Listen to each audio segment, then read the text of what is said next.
राजस्थान के इतिहास की अगर हम चर्चा करें तो बहुत से ऐसे आंदोलन हैं जो आपको मिल जाएंगे बात करने के लिए, चाहे से वो किसानों से जुड़े हुए हों, जाटों से जुड़े हुए हों, समाजों से जुड़े हुए हों, लेकिन इनको कोई ना कोई लीड जरूर करता है, जैसे कि किरोड़ी लाल मीणा हो गए, हनुमान बेनीवाल हो गए। लेकिन अब राजस्थान की राजनीति में एक नया आंदोलनकारी नेता चमक रहा है। जी हाँ, हम बात कर रहे हैं राजकुमार रोत की। तो क्या राजकुमार रोत आने वाले समय में बन जाएंगे किरोड़ी लाल मीणा और हनुमान बेनीवाल जैसे आंदोलनकारी? करेंगे इसी मुद्दे पर चर्चा इस वीडियो में, इसलिए बने रहेगा आखिर तक हमारे साथ। नमस्कार, मैं हूं चेतना शर्मा। आप देखना शुरू कर चुके हैं संवाद भारत का, भारत के लिए। और इस मुद्दे पर बातचीत करने के लिए मेरे साथ मौजूद हैं हमारे editor in chief Varun Bhansali जी।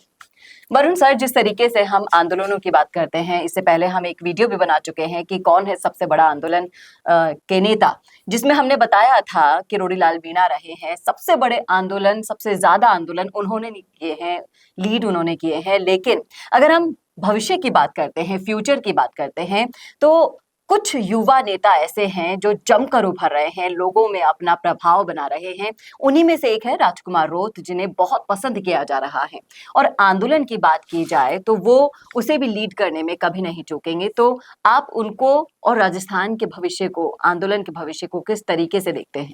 देखिए, समझने वाली बात यहाँ पर यह है कि क्यों लोग, चाहे वो रविंद्र सिंह भाटी हो, राजकुमार रोत हो, या फिर और भी नई खेप के जो नेता हैं, सचिन पायलट हो, उन सब की तरफ इतने आकर्षित क्यों होते हैं, उन सब के प्रति इतनी बड़ी दीवानगी क्यों होती है?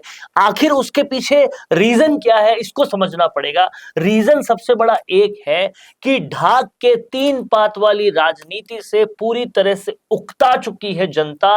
वो चाह रही है बदलाव, वो चाह रही है वो शख्स जो उन्हें बदलाव की उम्मीद दे, वो चाह रही है वो पॉलिटिशियंस जो नई नजर से सोचें, जनता की सेवा करें, जनता का काम करें। वो चाहती है वो सारे राजनेता जिनमें ऊर्जा परिपूर्ण हो और जनता के लिए आगे बढ़ने, उनके लिए आवाज उठाने की पूरी एनर्जी हो। और कहीं ना कहीं उन्होंने देखा है कि सिक्के के दो पहलू ही है, ये पुराने पॉलिटिशियंस और पुरानी पार्टियां, और वैसे ही लगातार काम कर रहे हैं। वही सब कुछ हो रहा है, वहां पर भी पेपर लीक, यहाँ पर भी पेपर लीक, वहां पे भी भ्रष्टाचार, यहाँ पे भी भ्रष्टाचार। आंदोलन करेंगे जब विपक्ष में होंगे, जब पक्ष में आएंगे तो फिर दिक्कत हो जाएगी उन्हें इम्प्लीमेंट करने में। ये लगातार पिछले कई सालों से राजस्थान नहीं, पूरा भारत देख रहा है। और इसीलिए उम्मीद, आस तमाम सारी जनता की यही है, ऐसे नेता आए जो कुछ बदलाव कर सके, जो नई तरह से सोच सके, नया कुछ काम कर सके। और यही रीजन है, चाहे वो सचिन पायलट हो, उन्हें अपार समर्थन मिला, अपार प्यार मिला, चाहे वो रविंद्र सिंह भाटी हो, निर्दलीय होते हुए बाड़मेर जैसलमेर जैसे क्षेत्र में 6 लाख से से भी ज्यादा ज्यादा। वोट लाना अपने आप में बड़ी बात थी। राजकुमार रोत हो, वो एक छोटी सी पार्टी से आते हुए भी किसको हराया उन्होंने, आप इस बात को समझिए। उन्होंने हराया है उस आदमी को जो लगातार कई बार मंत्री रहा, हराया है उस आदमी को जो लगातार कांग्रेस का मेन आदमी था, फिर भाजपा में आ गया।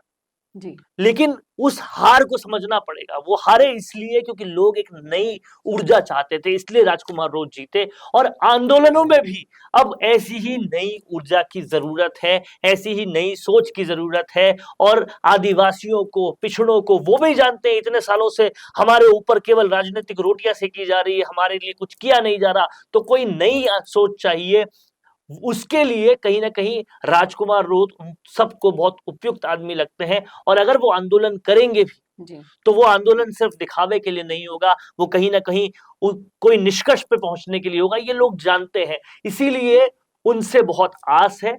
वो जब आंदोलन करेंगे तो आप ये मान के चलिएगा कि समर्थन चौतरफा आएगा। और वो समर्थन भी उसी आस और उम्मीद की वजह से होगा। बस हमारा सिर्फ और सिर्फ राजकुमार रोत हो या रविंद्र सिंह भाटी हो या सचिन पायलट हो, इन सब से एक ही रिक्वेस्ट है कि जो आस उम्मीदें आप पे बंधी हुई है, उन्हें अगर आप पूरा करेंगे तो आप अपनी राजनीति में और भी जबरदस्त आगे बढ़ेंगे। जनता के प्यार की संपत्ति जो आपको मिल रही है वो और भी जबरदस्त मिलेगी। तो ये आस को पूरा कीजिएगा, उम्मीद को पूरा कीजिएगा। ढाक की तीन पात वाली राजनीति जो अब तक होती आई है उसे मत आगे चलाइएगा। और फिर देखिएगा जनता कैसे आपकी मुरीद होती है, आपको सीट से हटने नहीं देती है, आपको हर वो हर वो हक दिलाती है जो आप डिजर्व करते हैं। ये चीज होनी ही चाहिए। लेकिन आस और विश्वास के उलट जब हम बात करते हैं, कोई अच्छा करने के लिए आगे बढ़ता है, लीडरशिप की तरफ आगे बढ़ता है, तो उसको पीछे खींचने के लिए पूरी की पूरी फौज खड़ी हो जाती है, जिसमें अपने भी कहीं न कहीं इंक्लूडेड हो जाते हैं। लेकिन बात की जाए राजकुमार रोत की, तो उन पर भी यही आरोप जनता लगाती है कई बार कि ये सिर्फ अपनी राजनीतिक रोटियां चमका रहे हैं, बना रहे हैं। अगर इन्हें सच में ही आगे बढ़ना है युवाओं के लिए, उनके मुद्दों के लिए, तो किस तरीके से इस नेगेटिविटी को दूर किया जाए? क्योंकि अगर आप सफलता की ओर बढ़ते हैं, तो आपको पीछे खींचने की तरफ, आपके कदम पीछे करने के लिए ऐसी कौम तो पहले से ही तैयार रहती है। देखिए, इसी बात को समझना पड़ेगा और इसका जवाब भी वही है जो मैंने आपको इससे पहले दिया था। आस को पूरा करके, उम्मीद को पूरा करके ही ऐसी हर नेगेटिविटी को जवाब दिया जा सकता है, क्योंकि कहीं न कहीं जो लोग उम्मीद बांधे हैं, उनकी अब उम्मीदों को पूरा कर दो और काम से पूरा करो, तो ऐसे विरोधियों को जवाब देने की ज़रूरत नहीं है, आपका काम खुद जवाब देगा। यही तरीका होता है और इसी तरीके से होना चाहिए। हालाँकि सफलता का एक सबसे बड़ा कहीं न कहीं दर्पण ये है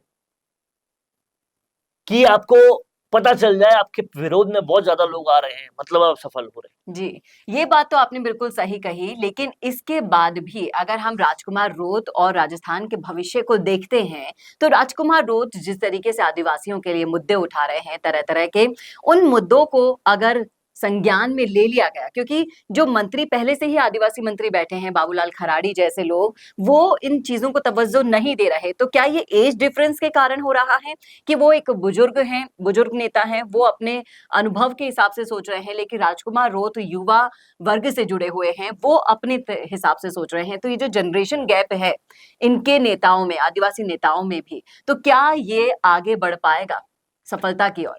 देखिए, जनरेशन गैप जो है वो जनरेशन गैप की जरूरत है, क्योंकि लोग अब उगता चुके हैं पुराने तरह के नेताओं से। अब उनको नए खेप के नेता चाहिए जो नई तरह से सोच सके। और कहीं ना कहीं बाबूलाल खराड़ी, किरोड़ीलाल मीणा, ये आदिवासियों के वो नेता हैं जो बहुत वक्त से सियासत कर रहे हैं और बदलाव कुछ खास जो है तो जनता चाहती है वो नहीं आ पाया। किरोड़ीलाल मीणा कुछ कुछ चीजों में ला पाए, इसीलिए उनको इतना प्यार मिलता है। जी। अगर ये नई खेप और ज्यादा काम कर पाती है तो इनको भी मिलेगा। जी, तो अब ये देखना दिलचस्प होगा कि राजकुमार रोत किस जोश के साथ आगे आने वाले भविष्य में युवाओं के मुद्दों को उठाते हैं, आदिवासी समाज के लिए, पिछड़ों के लिए क्या कुछ कर पाते हैं अपने कार्यकाल के दौरान, ये देखने वाली बात होगी। क्या राजकुमार रोत अगले किरोड़ी लाल मीणा बन पाएंगे या फिर उनसे भी जबरदस्त शख्सियत बनकर निकलेंगे, ये तो आने वाला वक्त बताएगा। लेकिन आप जरूर बताइएगा कि आप क्या सोच रहे हैं, क्या आपको लगता है कि किरोड़ी युग का अंत और राजकुमार रोत युग की शुरुआत हो चुकी है? बताइएगा जरूर कमेंट बॉक्स में। कैसा लगा वीडियो बताना ना भूलेगा और ऐसे और वीडियोस के लिए देखते रहिए संवाद भारत का, भारत के लिए। नमस्कार। बड़ा पाव वाली दीदी बिग बॉस पहुंच गई। ये इन्फॉर्मेशन आपके कितने काम की है ये तो मुझे नहीं पता, लेकिन वीडियोस का यूज करके आपके सोशल मीडिया मार्केटिंग जरूर अपडेट हो सकती है।